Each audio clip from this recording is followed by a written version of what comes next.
Hoy veremos el tema de sistemas discretos, convolución y correlación. ¿Qué es un sistema discreto? Bueno, es aquel que permite señales de entradas discretas, las cuales van a ser procesadas de alguna forma por el sistema discreto y arrojarán una señal de salida o respuesta. Los sistemas de tiempo discreto se definen de forma matemática como una transformación u operación que transforma una secuencia de entrada con valores x de n en una secuencia de salida y de n. Vemos aquí esta forma de expresión de lo que hace la función de transformación, así como un gráfico en donde t corresponde a la función de transformación.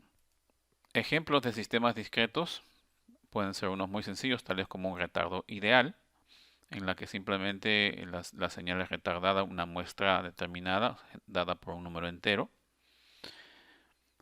U otra puede ser el promediado móvil, donde dada una cantidad de muestras, la función lo que hace es sacar la suma y dividirla entre la cantidad de muestras. Esto se hace, por ejemplo, para poder detectar o ver alguna tendencia en algún tipo de información. Por ejemplo, en el registro de cantidad de contagios del coronavirus diaria, puede haber mucha información. Sin embargo, si hacemos un promediado móvil de cada 7 días, podemos ver una tendencia como subidas, picos, valles, ¿no? Y eventualmente bajadas. Otros sistemas o ejemplos de funciones de transformación pueden ser sistema de identidad, el sistema de retardo unidad, que solo se retarda una muestra, sistema de adelante unidad, un filtro de valor medio, un filtro mediana, donde los datos previos se van calculando en función a una mediana, y también un acumulador. Sistemas lineales. Decimos que un sistema es lineal si satisface el principio de superposición. El principio de superposición exige que la respuesta del sistema a una suma ponderada de señales sea igual a la correspondiente suma ponderada de las respuestas o salidas del sistema a cada una de las señales individuales de entrada. Sea un sistema definido por su función de transformación, si y1 e y2 son las respuestas cuando x1 y x2 son las respectivas entradas, decimos que el sistema es lineal si y solo si la función de transformación de salida a la suma de las dos entradas corresponde a la suma individual de las dos entradas. Llámese I1 más I2, donde I1 es la respuesta a X1 e I2 es la respuesta a X2. A esto se conoce como la propiedad de aditividad. Por otro lado, si sometemos a la señal de entrada a una constante arbitraria y la sometemos a la función de transformación, tendremos a la salida la misma función de transformación correspondiente a la entrada independiente multiplicada por la constante arbitraria, lo que en otras palabras sería A por Y. A esto se conoce como propiedad de homogeneidad. ¿Cuál es la importancia del principio de superposición? Pues muchas de las técnicas de procesamiento de señales se basan en la estrategia de dividir para conquistar. A esto le llamamos superposición. La señal a ser procesada es descompuesta en pequeñas componentes, cada una es procesada individualmente y luego los resultados son reunidos nuevamente. La condición para realizar esta estrategia es que los sistemas involucrados deben ser lineales. Veamos esto de manera gráfica. Dada la función de transformación sometida a una entrada x, se obtiene una salida y. 1. Si lo sometemos a la misma función de transformación a otra entrada x y se obtiene una salida y2. Si sometemos a la función a la suma de x1 y x2, pues a la salida deberá obtenerse la suma de y1 más y2. De igual manera, si a la función la sometemos a una constante arbitraria, pues la salida también tendrá como consecuencia haber sido afectada por esa constante arbitraria. Si combinamos las dos propiedades de aditividad y homogeneidad, pues tendremos la función ponderada de la suma de dos valores, de dos entradas, con sus respectivos pesos A y B, pues a la salida tendremos como si fuesen independientes, cada una con su transformación aplicando la aditividad y homogeneidad. Tal es así de que si tenemos la suma, la entrada x1 sometida a A, esta se tendrá una salida y 1 también sometida a. De igual manera con x2, con su respectiva salida y 2, afectada en este caso por B. Si sumamos las dos entradas, debe obtenerse la salida, la suma también ponderada de las salidas individuales. Esto que lo vimos para dos señales se puede generalizar para muchas señales de entrada. Sea K la cantidad de entradas, la suma ponderada de las entradas. A la salida también tendremos una suma ponderada de las salidas, respectivamente independientes afectadas por su coeficiente o peso a sub K. Sistemas invariantes con el tiempo. Se dice que un sistema es invariante con el tiempo porque tiene la propiedad de que una cierta entrada siempre arrojará la misma salida sin importar cuándo se realizó. Ya, tan solo va a sufrir el mismo retardo que sufrió la entrada. Tal es así de que si la función de entrada la sometemos a x y se obtiene I de n, si decidimos hacerlo en otro momento, o sea un retardo n sub 0, pues la salida también se verá reflejada con esa manifestada de manera con ese retardo. Si aplicamos esta idea sobre combinar muchas posibilidades, también si se han afectado por un tiempo dado n1, la salida también se verá afectada n1 de la misma manera. A esto le llamamos invarianza en el tiempo, la cual se combina con la linealidad y se genera lo que se conoce como un sistema lineal e invariante en el tiempo. Gracias a la linealidad y a la invarianza con el tiempo del sistema, la respuesta del sistema a cualquier señal de entrada arbitraria se puede expresar en función de la respuesta del sistema al impulso unitario. Es decir, podemos predecir el comportamiento de un sistema ante cualquier entrada.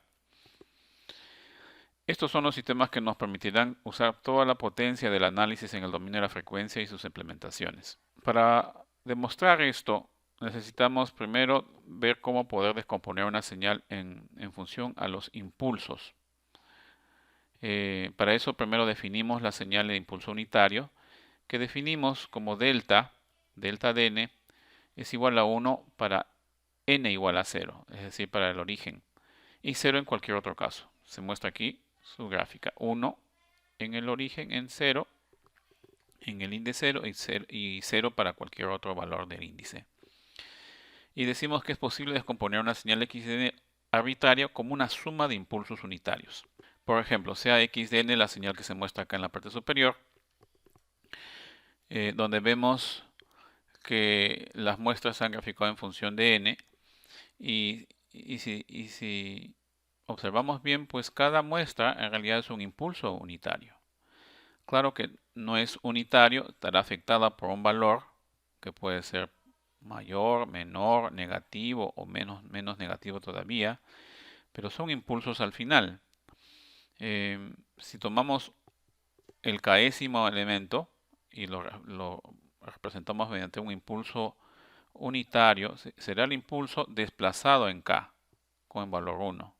Si esto lo multiplicamos por la señal original x de n, obtendremos justamente el valor x de k multiplicado por la función impulsiva, de tal manera que hemos modelado la késima muestra con un impulso unitario, de tal forma que si x de n delta de n menos k se puede modelar como x de k de delta de n menos k, eso se puede hacer para cualquier otro índice. X de n delta de n menos m es igual a x de m por delta de n menos m.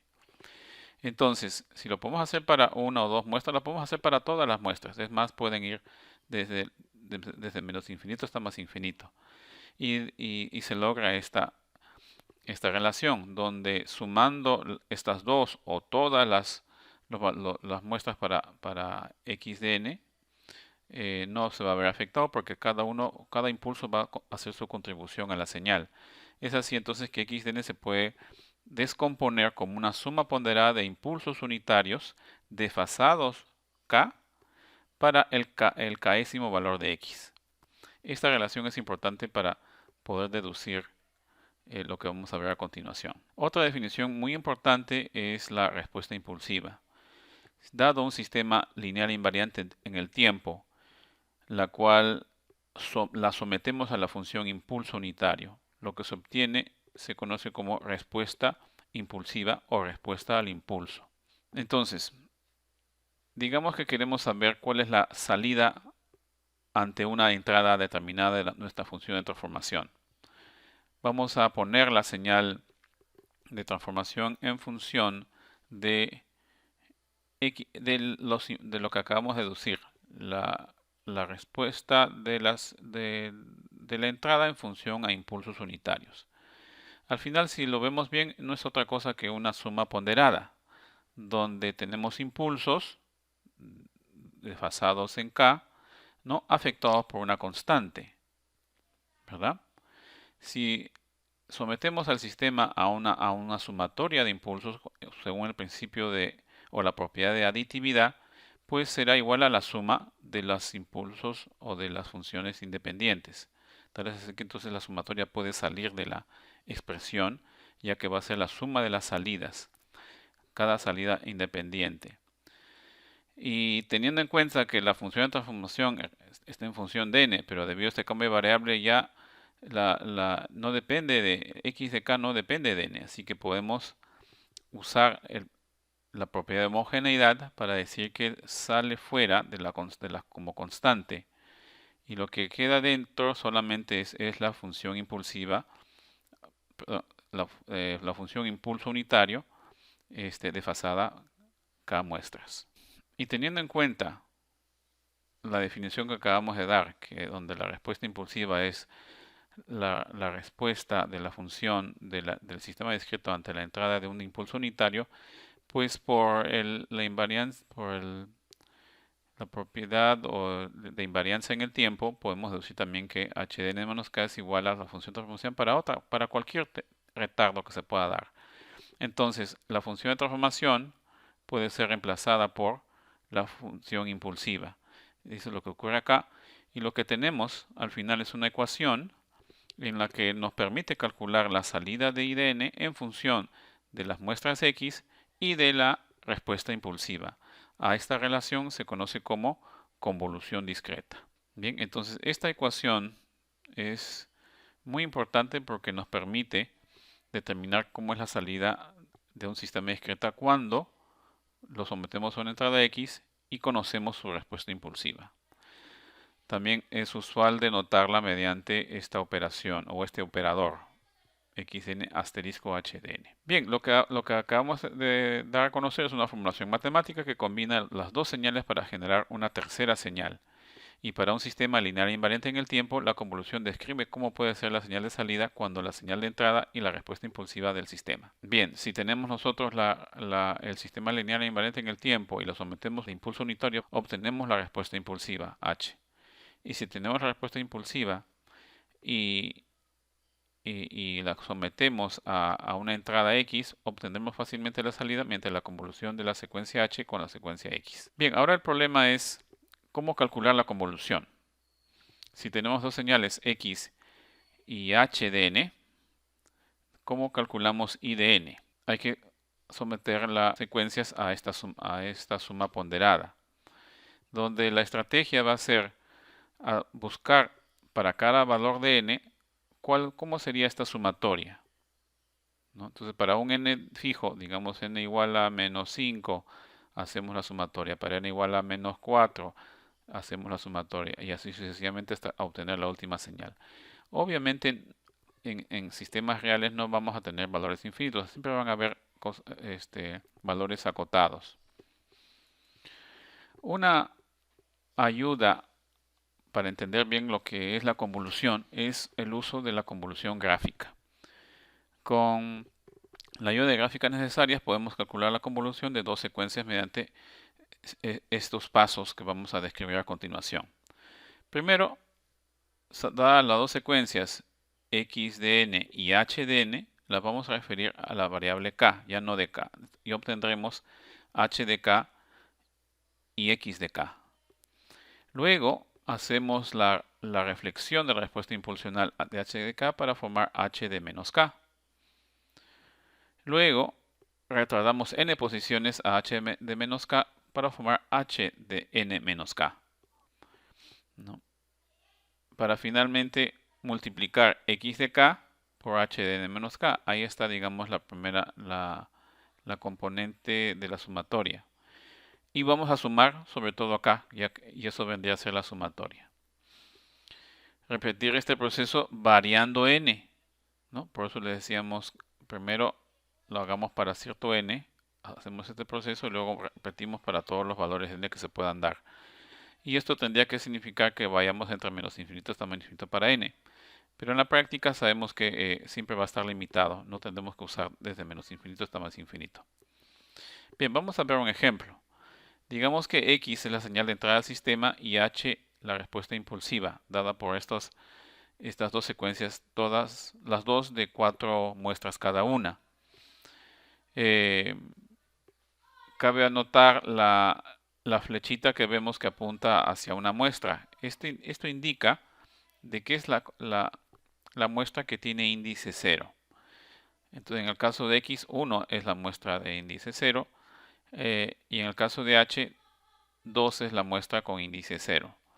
Y como verán, habrá una muestra con índice menos 1 y una muestra con índice más 1 y otro con más 2. Si graficamos las dos secuencias, serán estas dos de acá, ¿no? Y bueno, y también ya las hemos referido acá. X empieza en 1, en el K valor de 0, luego es 2, luego es 3 y luego baja a 1 y luego 0. Y para todos los valores que no se he puesto, se supone que son ceros. Al igual que la secuencia H, la respuesta impulsiva, pues empieza en 1, pero en la muestra menos 1, en el índice menos 1, luego es 2, en en el índice 0, luego es 1, luego menos 1 y después ya todas son ceros. Ya, esta es la forma como se describen las secuencias en procesamiento de señales, siguiendo bastante el texto de Proakis, que lo hace de esta forma. Bien, el siguiente paso es reflejar h. Reflejamos h de esta forma, h de k, h de menos k, que simplemente consiste en reflejarlo, ¿no? Entonces tenemos h de menos k, que viene a ser la primera parte, ¿verdad? H de n menos k. A continuación, vamos a desplazar o desfasar h n muestras. Y acá lo hemos puesto entonces de forma genérica. Los índices nuevos van a ser en función a n, que van a tener que variar desde menos infinito hasta más infinito. Pero siempre, perdón, en k, ¿verdad? Entonces para n igual a menos infinito estará bastante lejos de la secuencia x, ¿no? Si esta es la secuencia x, mejor dicho, si esta es la secuencia x, entonces menos infinito está por acá, ¿verdad? Entonces h de n menos k va a venir por la izquierda y eventualmente van a encontrarse. Para los momentos en que no se encuentran, que son valores de n negativos, digamos n menor que menos 1, no va a haber producto que realizar, porque tenemos que multiplicar x con la secuencia h. Entonces, h de n menos k va a ser un valor que no va a encontrarse con x todavía, desde menos infinito hasta más infinito. Pero para n valores de igual a menos 1, el producto será por lo tanto 0 y la convolución será 0 para todas esas muestras. Pero para, digamos, n igual a menos 1, ya encontramos que se encuentran las dos primeras muestras, ¿no? Han venido por acá y se encuentran las dos primeras muestras. Y justamente el primer valor que vale 1 en h se va a coincidir con el valor de 1 en k igual a 0. Y haremos la multiplicación. 1 por 1 dará 1. Y no hay más que multiplicar. Las otras demás se van a anular porque están en 0 tanto de acá como de acá. Y eso significa que solo tendrá un componente producto, la cual es 1 por 1 es 1. Noten el color para diferenciar dónde está la muestra. Esta muestra de acá 1 con esta de acá se han multiplicado para generar 1. Si seguimos aumentando el valor de n, el siguiente valor de n es para n igual a 0, ¿no? Para n igual a 0. Y queremos calcular y de 0. Entonces, para eso lo que tenemos que hacer es ver en qué coinciden las dos muestras, ¿no? En este caso, al haberse desplazado una muestra más, ya encontramos dos muestras que coinciden en índices y cuyos productos van a ser diferentes de 0. Entonces, para acá igual a 0, por ejemplo, acá el valor es 2, mientras que en la otra es 1, ¿verdad? Y 2 por 1, pues es 2. Y a continuación tenemos la otra muestra que vale 2, que multiplicando con el respectivo 1 da 2 también. Y no hay más. Por lo tanto, sumamos los dos valores del producto y obtenemos el valor 4. 1 por 2 y 2 por 1. 1 por 2 y 2 por 1. Sumando da 4 y tenemos el valor de la convolución para n igual a 0. A continuación, para n igual a 1, desplazamos una vez más hacia la derecha, ¿verdad? Y vemos que ahora hay tres valores cuyos productos van a ser diferentes de 0. ¿Cuáles son? Pues 1 por 1, ¿no? Queda 1. Luego 2 por 2 da 4. Y finalmente 3 por 1 da 3. Y las demás serán ceros, porque no se anulan, se multiplican tanto por acá como por acá. No va a haber posibles valores si obtenemos solo tres posibles productos que al final se sumarán, ¿no? 1 por 1, 2 por 2, 3 por 1 da 8. Y tenemos el valor para n igual a 1.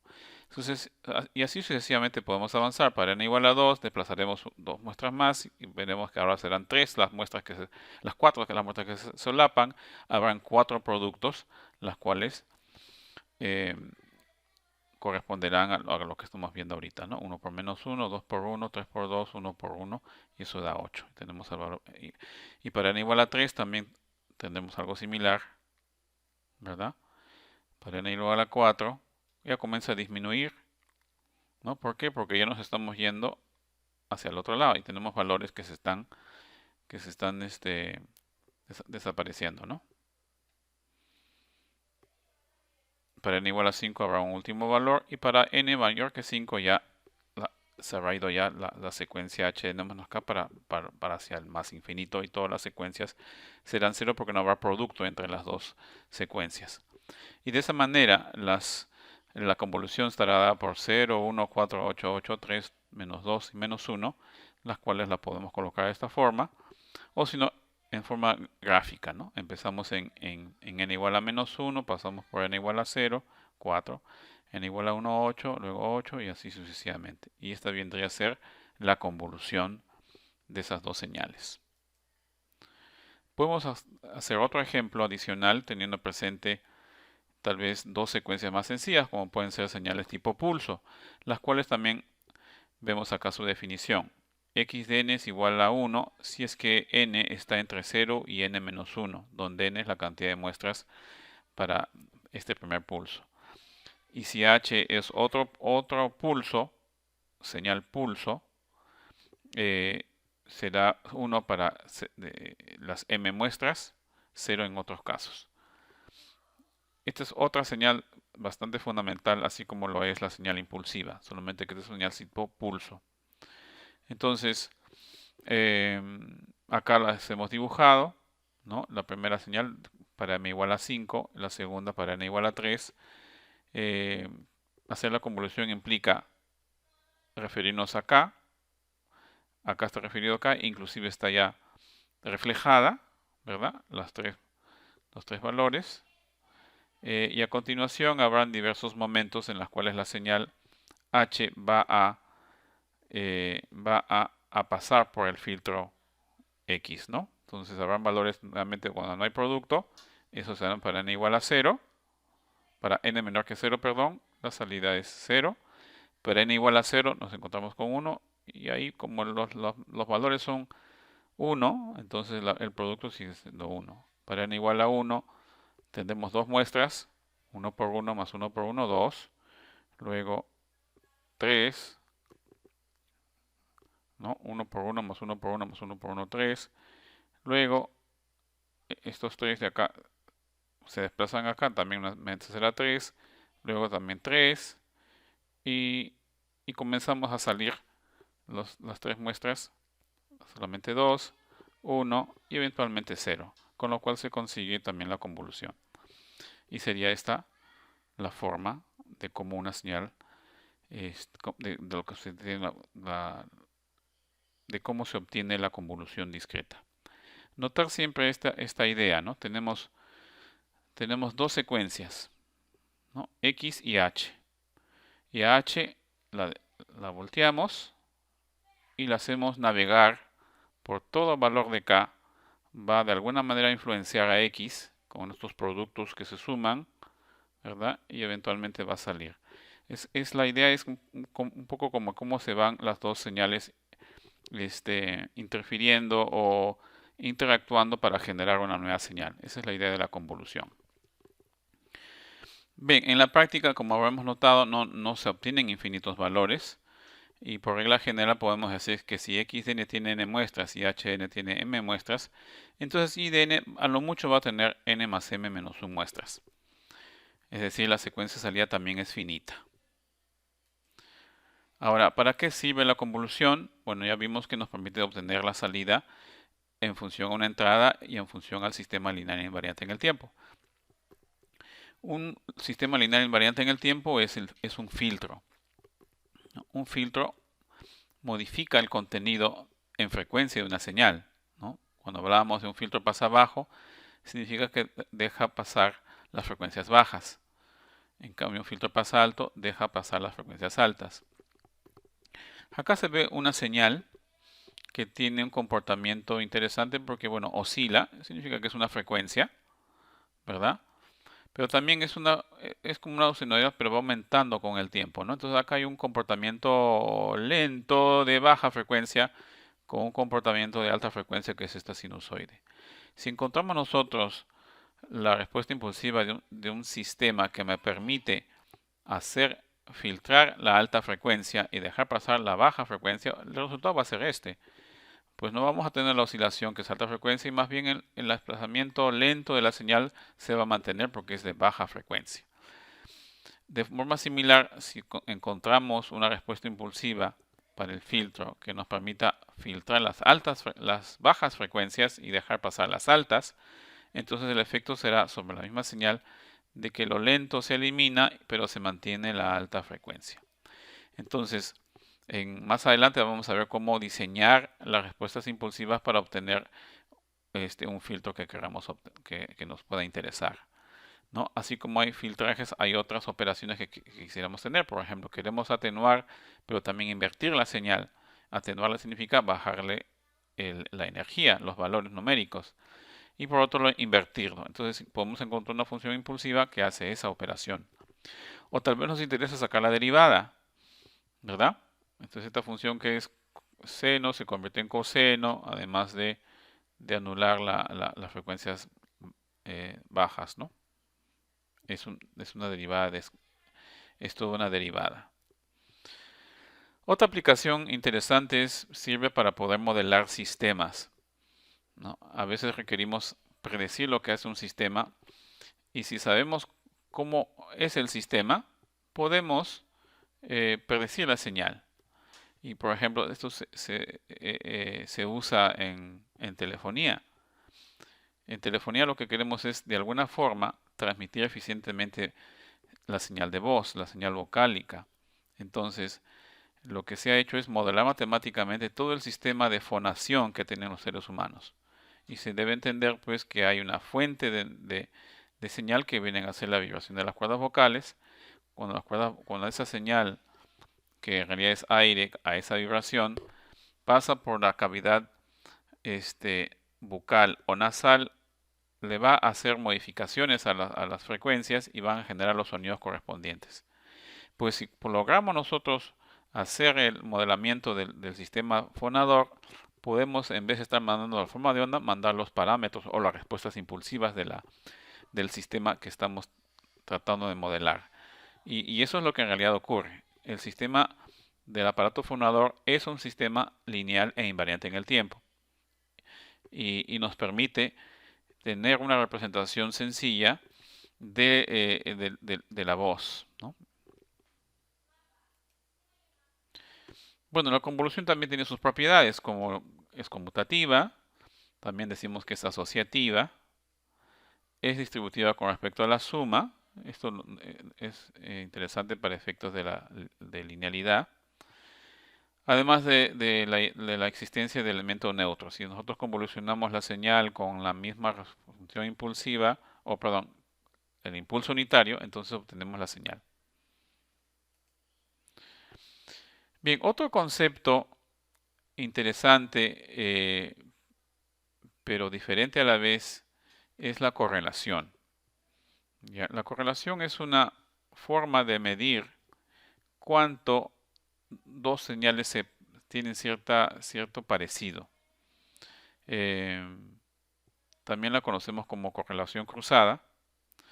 Y lo interesante es que su operación matemática es muy parecida a la convolución, ¿no? Si vemos acá la operación, dada dos señales X e Y, las cuales de alguna manera queremos comparar. Entonces, si multiplicamos la señal X por versiones retardadas de Y, perdón, podemos, y sumamos, podemos obtener una relación que me permite que para cierto retardo puedo yo saber qué tanto se parecen, ¿no? Entonces, igual, acá en vez si X es la señal e Y la señal que va a ir variando en el tiempo, la vamos a hacer variar no en función de K, sino en función de L, que viene a ser un retardo. Ya hay ahí la principal diferencia. Pero el hecho está en que, bueno, no lo reflejamos como el caso de la convolución, simplemente la hacemos pasar por todas las señales. Y digamos, si las señales son parecidas, digamos que es esta la señal. Y acá verán ustedes que se parecen estas dos, ¿no? Cuando hacemos el producto, pues no se parecen en nada en este retardo. Pero en el retardo que justo coinciden los dedos, vemos que el producto va a generar un número alto, ¿verdad? Un número grande. Y será en este retardo que las señales se van a parecer mucho.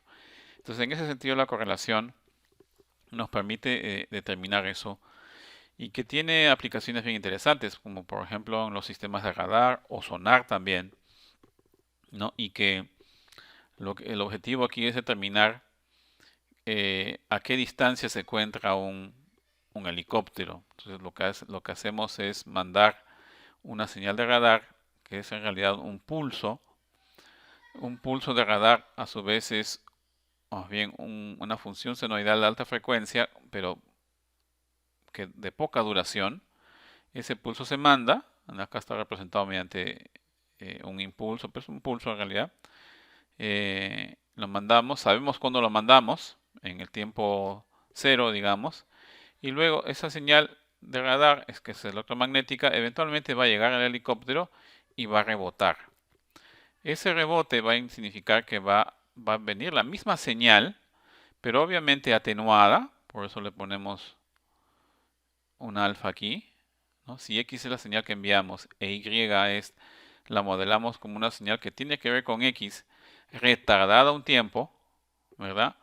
Afectado por una atenuación, ya que vuelve con menos energía, y además distorsionada con ruido, digamos, ¿no? Entonces esto va a provocar vamos a decir que estas dos señales van a estar correlacionadas de alguna forma, pero una va a estar retardada con respecto a la otra de señales, de datos. Entonces, si nosotros aplicamos la correlación de esta señal con esta señal, podemos determinar a qué distancia, a qué retardo se dio, ¿no? Entonces, si obtenemos el retardo, eso corresponde justamente a tiempo, y si conocemos la velocidad de propagación de la onda, que normalmente es la velocidad de la luz, podemos determinar la distancia en la cual está. Obviamente la onda ha ido y ha recorrido, dos veces ha tenido que ir para ir y otro para volver. Entonces en realidad es 2 veces la distancia hacia el helicóptero.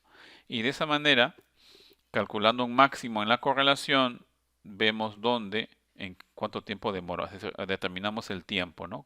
En este caso, qué sé yo, 60 milisegundos o 60 segundos. Y si se sabe la velocidad del sonido, perdón, de la luz o de la señal, que coincide con la velocidad de la luz, podemos determinar dónde está el helicóptero. Ese es el principio del radar.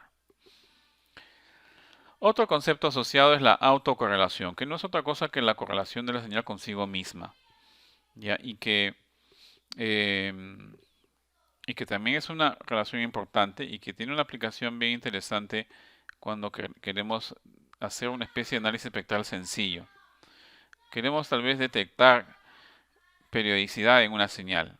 Entonces, nuevamente, si la señal ha sido transmitida y la señal ha sido corrompida con ruido, ¿no? Como puede ser este XDN, una señal periódica, tal vez una función sinusoidal, pero sumada a una función de ruido, porque qué sé yo, es una función de una señal de radiofrecuencia, digamos. Al sumársele va a generar una señal que obviamente no se parece nada a una función sinusoidal.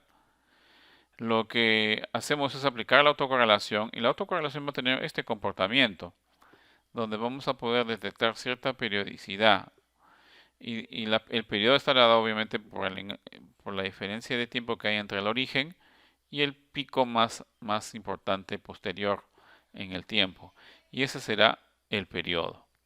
Entonces es una buena forma de detectar el periodo. Ojo, no está filtrándose la señal, simplemente estamos detectando un periodo cuando la señal está corrompida de ruido y que puede ser importante para poder detectar alguna información interesante. Bien, esto cierra la clase de hoy. A continuación veremos otro tema.